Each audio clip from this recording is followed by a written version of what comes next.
Good evening students, welcome to Janvani classes. मैं अभिषेक भारद्वाज आपका स्वागत करता हूं हमारे यूट्यूब चैनल पे, जहां आप मेरे साथ पढ़ते हैं बीएससी फिजिक्स को।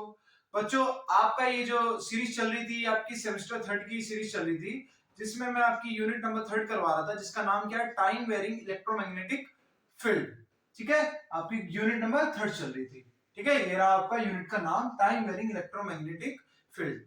ठीक है, बात करूं मैंने अब तक आपको क्या क्या करवाया। देखो, मैं आपको इस चैप्टर का इंट्रोडक्शन दे चुका हूं। मैंने आपको फेराडे के एक्सपेरिमेंट्स करवा दिए थे, लेंस के एक्सपेरिमेंट बता दिया था, और उन एक्सपेरिमेंट से क्या रिजल्ट निकले, उन रिजल्ट्स के मीडियम से, उन उन क्या बोलेंगे हम, रिजल्ट्स की हेल्प से क्या लेंस ने लो बताया, क्या फेराडे ने लो बताया, ये हमने पढ़ लिया था। ठीक है, आज मैं आपको क्या करवाऊंगा, जो आपका फेराडे का लो था, उसकी इक्वेशन आई थी क्या, फाई इक्वल्स टू माइनस का d phi by d t. आज मैं उसकी आपको डिफरेंशियल और इंटीग्रल इक्वेशन लिखवाऊंगा। मैंने उसकी डिफरेंशियल और आपकी इंटीग्रल फॉर्म को करवाऊंगा, किसकी, फेराडे के लो की। ठीक है, तो हेडिंग डाल लो आप, क्या integral and differential form of Faraday's law. ठीक है, तो आज आपकी मैं क्या करवाऊंगा, डिफरेंशियल इक्वेशन या फिर differential form of Faraday's law. अब याद करो, अकॉर्डिंग टू फेराडे क्या था, according to Faraday's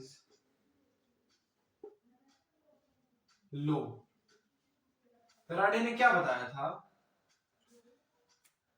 according to Faraday's law the EMF induced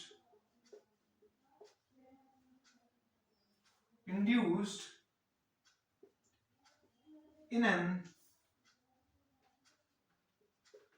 closed circuit in a closed circuit, circuit की स्पेलिंग CRUCIT नहीं, सर्किट की स्पेलिंग क्या है, सी सर्किट, बच्चों में स्पेलिंग भूल गया। ठीक है, सो फेराडे ने हमको क्या बताया था, according to Faraday's law the EMF induced in a closed circuit, in a closed circuit, ठीक है, CURRICUIT, ठीक है, in a closed circuit is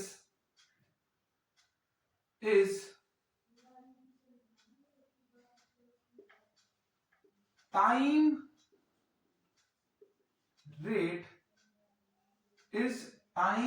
rate of change in magnetic flux in the closed circuit। ठीक है, according to Faraday's law the EMF induced in a closed circuit is time rate of change in magnetic flux in a closed circuit. यानी जो आपकी EMF होती है वो आपकी d phi by d t होती है। ठीक है, यानी टाइम के रिस्पेक्ट में आपकी फ्लक्स का चेंज होना। ठीक है, वो भी कैसे, नेगेटिव साइन को। ठीक है, वेयर आपका नेगेटिव साइन क्या शो करता है, where negative sign shows that it opposes the cause that produced it। इसको क्वेश्चन नंबर 1 लेट कर लो। फेराडे ने आपको क्या बताया था, किसी भी क्लोज सर्किट के अंदर जो आपका ईएमएफ प्रोड्यूस होता है, वो मैंने ई से डिनोट कर दिया, तो आपका बराबर होता है time rate of change in flux, यानी फ्लक्स आपकी जैसे जैसे टाइम के साथ साथ चेंज हो रही है। ये आपको बहुत अच्छे से पता भी है, ठीक है, इसको मैं अच्छे से डिस्क्राइब भी कर चुका हूँ, ठीक है। इसकी अभी हमको जरूरत पड़ेगी क्योंकि हम इसी की इंटीग्रल और डिफरेंशियल फॉर्म निकालेंगे, ठीक है, इसी की, ठीक है, इसी की हम क्या करेंगे, डिफरेंशियल और आपका इंटीग्रल फॉर्म निकालेंगे, ठीक है। इसका स्क्रीनशॉट लो, फिर अब इसमें हम एक स्टेप और आगे बढ़ेंगे।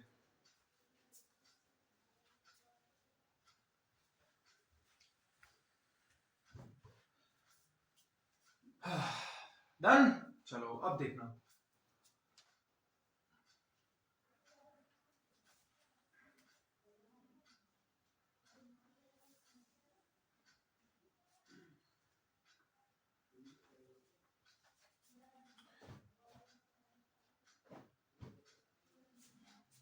अब लिखो कंसीडर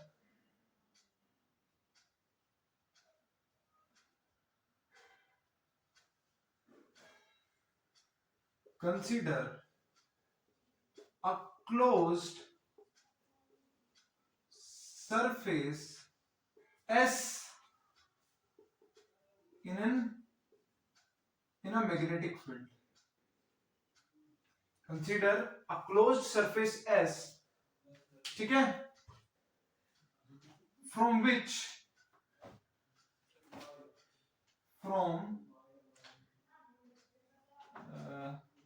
in a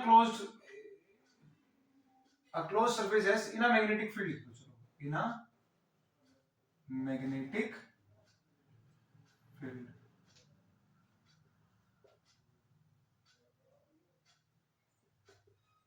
ठीक है, in a magnetic field and in a magnetic field B,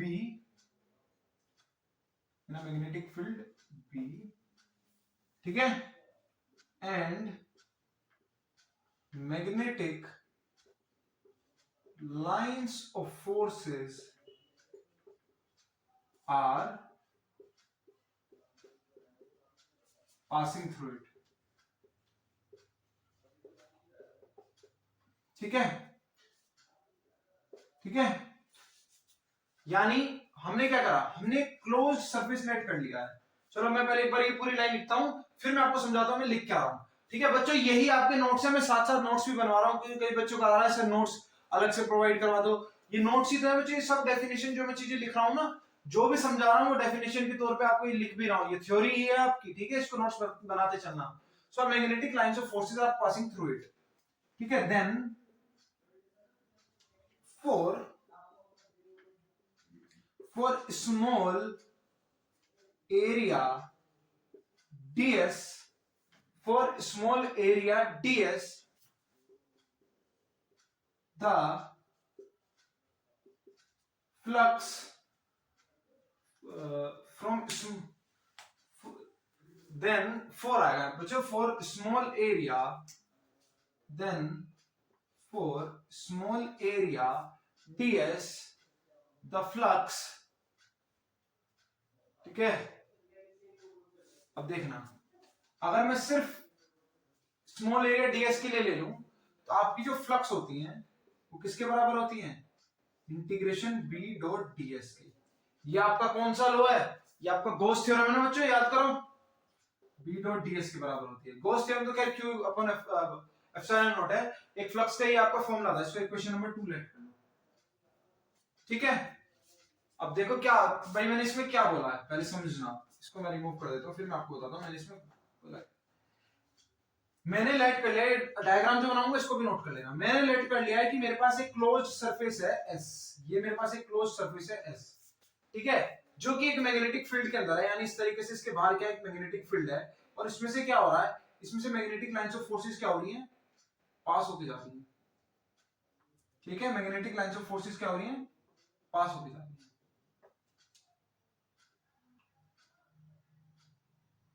ठीक है, ठीक है। इस एरिया का नाम क्या है S। अब मैंने इसका एक स्मॉल पार्ट ले लिया है क्या, ds, क्या ले लिया है, ds। अब ये मैग्नेटिक फील्ड बच्चों यूनिफॉर्म नहीं है, मैं पहले ही बता रहा हूं यूनिफॉर्म नहीं है, ठीक है। मैंने इसका एक स्मॉल पार्ट ले लिया ds, तो इस ds में से कितनी फ्लक्स निकल कर जा रही है वो मैं किस तरीके से निकाल सकता हूं भाई, मैं पूरे का इंटीग्रेशन कर देता हूं, मतलब भाई छोटे के लिए तो क्या निकलेगा, छोटे के लिए तो सिर्फ d phi equals to B dot d s होगा, है ना। छोटे के लिए अगर मैं निकालूंगा तो छोटे के लिए किस तरीके से निकलेगा, छोटे के लिए निकालूंगा तो किस तरीके से निकलेगा भाई, छोटे के लिए अगर मैं निकालूंगा भाई देखो, for small area ds the flux will be कितना होगा, यहाँ डी आ जाएगा, इंटीग्रेशन का साइन हट जाएगा, यानी क्या हो जाएगा, खाली बी डॉट ds ये होगा। इसको अभी क्वेश्चन नंबर 2 हटा दो। लेकिन मुझे अगर फ्लक्स चाहिए किसके लिए, मुझे पूरे के लिए फ्लक्स चाहिए, फॉर किसके लिए, for this area, for S, यानी फॉर क्लोज्ड सरफेस एस। आपके फ्लक्स क्या हो जाएगी भाई, इसका इंटीग्रेशन कर दूंगा तो फाई हो जाएगी, बराबर बी डॉट डी एस। अब इसका क्या हो जाएगा, इंटीग्रेशन, ये आपके आ जाएगी क्वेश्चन 2। इस तरीके से कर लो तो ज्यादा अच्छा रहेगा, है ना। तो पहले आपने स्मॉल एरिया की दिखा दी, फिर आपने इस पूरे एरिया की निकाल दी, तो आपकी क्या आ गई, flux equals to integration B dot d s. ये आपकी क्वेश्चन नंबर 2 है, ठीक है। अब इसका स्क्रीनशॉट ले लो आप। अब स्टेप बाय स्टेप चलना। अब आपने क्या करा, फ्लक्स की वैल्यू निकाल ली है बच्चों, क्या करा, फ्लक्स की वैल्यू निकाल ली है। अब इसका स्क्रीनशॉट लो पहले, ठीक है। ये आपको समझ में आया, देखो फ्लक्स। अब मान लो ये तो मेरी क्या आ गई, फ्लक्स आ गई। अब मान लो फ्लक्स बार बार चेंज हो रही है, फ्लक्स क्या हो रही है, बार बार चेंज हो रही है, ठीक है। तब क्या होगा, तब इसके अंदर एक तरीके का करंट इंड्यूस हो जाएगा, एक ईएमएफ इंड्यूस हो जाएगी इसी सरफेस में। क्या हो जाएगा, एक तरीके का आपका ईएमएफ इंड्यूस हो जाएगा, ठीक है। और अगर आप बाय डेफिनेशन जाओगे, ईएमएफ की डेफिनेशन के थ्रू जाओगे, तो आपका क्या निकल के आएगा, अगर आपको ईएमएफ निकालना होता है तो आप बाय डेफिनेशन जाओगे तो क्या लेगा, line integral of electric field किसके बराबर होती है, ईएमएफ के बराबर होती है। ये आपको पता है अच्छे से, है ना। देखो क्या हो जाएगा फिर इसको डेफिनेशन में लिख के बताता हूं मैं आपको, समझ में आपको आ गया होगा, ठीक है। अब देखना, इसको भी मैं अच्छे से डेफिनेशन में लिख के बताता हूं। अब इक्वेशन 1 और इक्वेशन 2 आपकी याद रखना क्या है, ठीक है। अब देखो, consider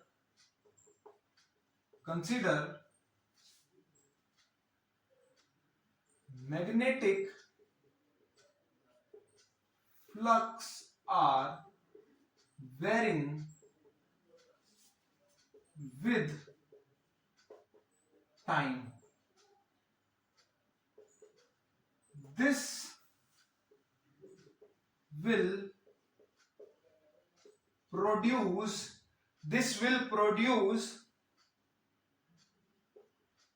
EMF in closed surface, ठीक है। This will produce EMF in closed surface. By definition, ठीक है, by definition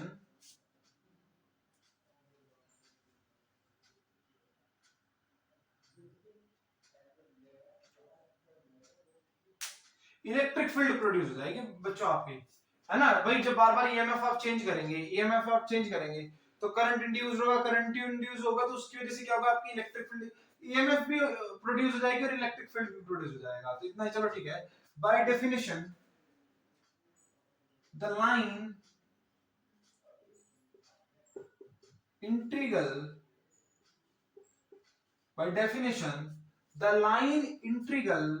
of electric field is given by, ये आपके बराबर आती है इसके, E डॉट डीएल के, इसको आप क्वेश्चन नंबर 3 लेट कर लो, ठीक है। ये आपकी क्या आ गई, क्वेश्चन नंबर 3 आ गई, ठीक है। यहां तक किसी को कोई डाउट। अब देखो आपके पास इक्वेशन 1 क्या थी, E इक्वल्स टू माइनस का d phi by d t थी, और आपकी क्वेश्चन नंबर 2 क्या थी, क्वेश्चन ये तो मैं आपको जस्ट बता रहा हूं, क्वेश्चन नंबर 2 आपकी क्या थी, phi equals to B dot ds. ये उसी क्लोज सरफेस के लिए तीनों चीजें, तो ये सेम उसी क्लोज सरफेस के लिए है, ठीक है। ये तो नॉर्मल फैराडे का लॉ था। यहाँ हमने फ्लक्स, अगर हमें टोटल फ्लक्स निकालनी है, अगर उन फ्लक्स में चेंज आ रहा है तो ये ईएमएफ प्रोड्यूस कर देगा।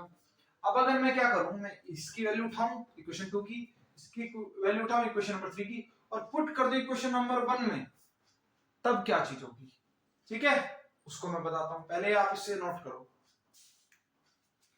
ये मैं इसलिए लिख देता हूं, कुछ बच्चे ऐसे होते हैं कि स्क्रीनशॉट ले लेते हैं, ठीक है, बाद में आराम से नोट्स बनाते हैं, तो उसके लिए मैं ये लिखता चला जाता हूं, जिससे उन्हें कंफ्यूजन ना रहे कि मैंने करा क्या है, इसलिए मैं लिखता चला जाता हूं। ठीक है, चलो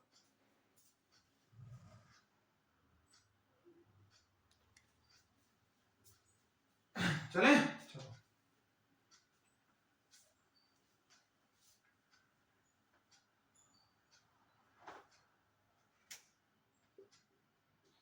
देखो यहां पे from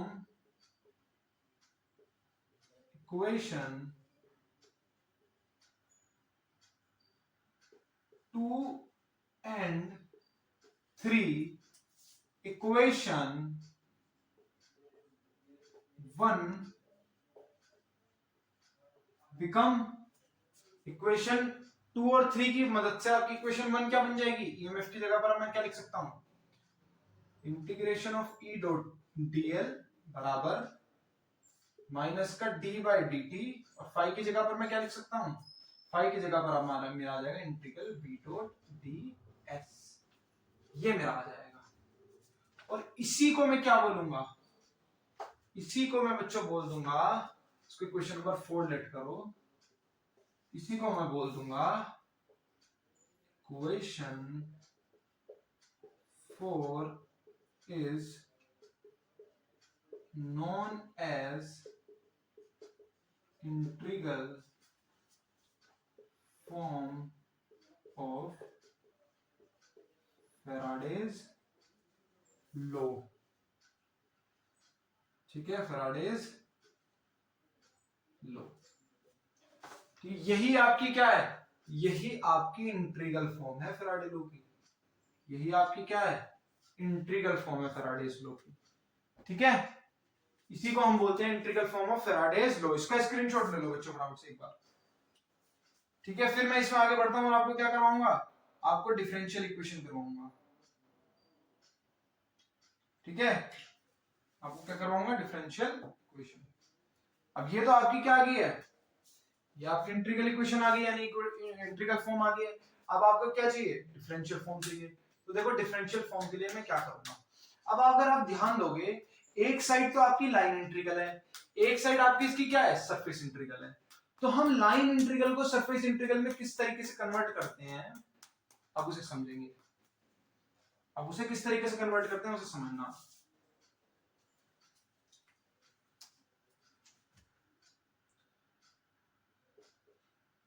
to convert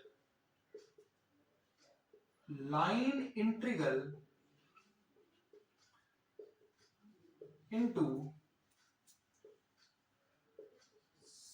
surface integral, हम पे ग्रीन्स थ्योरम भी है, हम पे स्टोक्स थ्योरम भी है, हम कोई सी भी अप्लाई कर सकते हैं। तो हम पे है ग्रीन्स थ्योरम क्या, E डॉट डी एल आपकी किसके बराबर होती है, आपकी किसके बराबर होती है, curl E, curl of E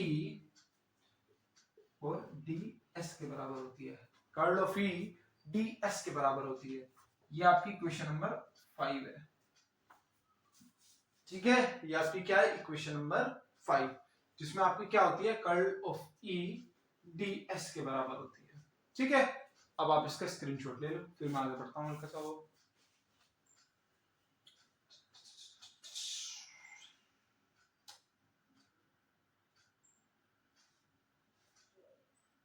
चले, अब देखना, अब जब मैं 5 को 4 में पुट करूंगा, यानी फ्रॉम इक्वेशन नंबर 4 लिख दो, from equation number 4, equation number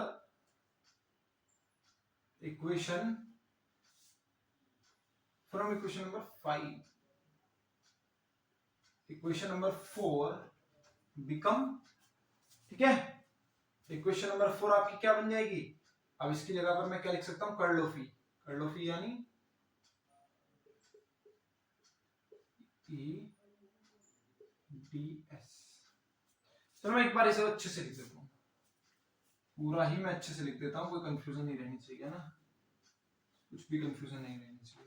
so from equation 5 equation 4 become, क्या बन जाएगी आपकी equation number 4? Integration curl of E ds बराबर d बाई डी टी, और क्या था यहां पर आपको इंटीग्रेशन b डॉट ds। ठीक है, अब आपका देखना है इंटीग्रल से इंटीग्रल कैंसिल आउट हो जाएगा, डॉट ds से डॉट मतलब ds से ds कैंसिल आउट हो जाएगा, और ये आपका निकल के क्या आ जाएगा? कर्ल ऑफ e बराबर माइनस का db बाय dt। ये आपकी क्या आ जाएगी? इसको ये आपकी आ जाएगी क्या? इसको इक्वेशन नंबर 5 लेट कर लो, पुट कर दो, और ये आपकी कहलाएगी the above equation is known as Faraday's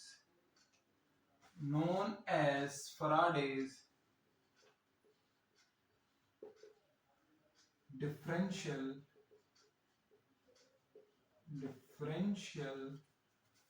Faraday's differential form। इसी को बच्चों मैक्सवेल की फर्स्ट इक्वेशन भी बोलते हैं, डिफरेंशियल फॉर्म और Maxwell's first equation of motion. Maxwell first equation motion नहीं, मैक्सवेल फर्स्ट इक्वेशन। ठीक है, अब आपका क्वेश्चन आएगा कि ये सर मैक्सवेल की इक्वेशंस क्या है, ये मैक्सवेल क्या है, ये सब भी मैं आपको समझाऊंगा, आगे सब कुछ आएगा आपका। ठीक है, आगे आपका ये सब कुछ आएगा तब मैं आपको समझाऊंगा, अभी फिलहाल आप इसका स्क्रीनशॉट ले लो। ठीक है बच्चों, किया नोट? अब एक बार शॉर्ट रिवीजन करवा देता हूं लैंग्वेज को छोड़कर, है ना। अब बच्चों, जिन बच्चों को लैंग्वेज समझ में आई नहीं है वो एक बार लैंग्वेज पे ध्यान देना, मैंने करा बताया क्या। देखो क्या करा, हमको फेराडेज के ही बारे में करना था, तो फेराडे की इक्वेशन करी। फेराडे की इक्वेशन क्या होती है भाई? ईएमएफ इक्वल्स टू माइनस का d5 बाय dt। ठीक है, अब मान लो क्या कि हमारे पास एक क्लोज सरफेस है, क्योंकि भाई हम ये इक्वेशन तो क्लोज सरफेस के लिए अप्लाई करते हैं, कोई क्लोज सर्किट हो तो हमने क्या मान लिया, हमने एक क्लोज सरफेस मान ली। क्लोज सरफेस मान ली तो हमें क्लोज सरफेस की क्या निकालनी है? फ्लक्स निकालनी है। तो क्लोज सरफेस की हमको पता है फ्लक्स किस तरीके से निकलती है। फ्लक्स हमारी निकलती है किस तरीके से भाई? किस तरीके से? बी डॉट डीएस से। किससे? बी डॉट डीएस से। ठीक है, और क्योंकि हमारा चैप्टर किस पे है? टाइम वेरिंग पे, यानी समय के साथ साथ चेंज जो हो, तो हमने मान लिया कि जो हमारी मैग्नेटिक फील्ड है वो समय के साथ क्या हो रही है? वेरी कर रही है। यूनिफॉर्म नहीं है बच्चों, वेरी कर रही है। वेरी कर रही है यानी क्या होगा? फ्लक्स बार बार चेंज होगी। ठीक है, फ्लक्स बार बार चेंज होगी तो क्या होगी? उसके अंदर एक तरीके का इलेक्ट्रिक फील्ड प्रोड्यूस हो जाएगा। इलेक्ट्रिक फील्ड उस ईएमएफ को प्रोड्यूस कर देगा, और हमारे पास मैं आपको बता चुका हूं, जो ईएमएफ होती है, जब भी आपका इलेक्ट्रिक फील्ड होता है तो किस तरीके से रिप्रेजेंट कर सकते हैं हम? ई डॉट डीएल से। तो जब मैं इन दोनों वैल्यूज को, जब मैं आपकी क्या करूंगा, जब मैं आपकी इन दोनों वैल्यूज को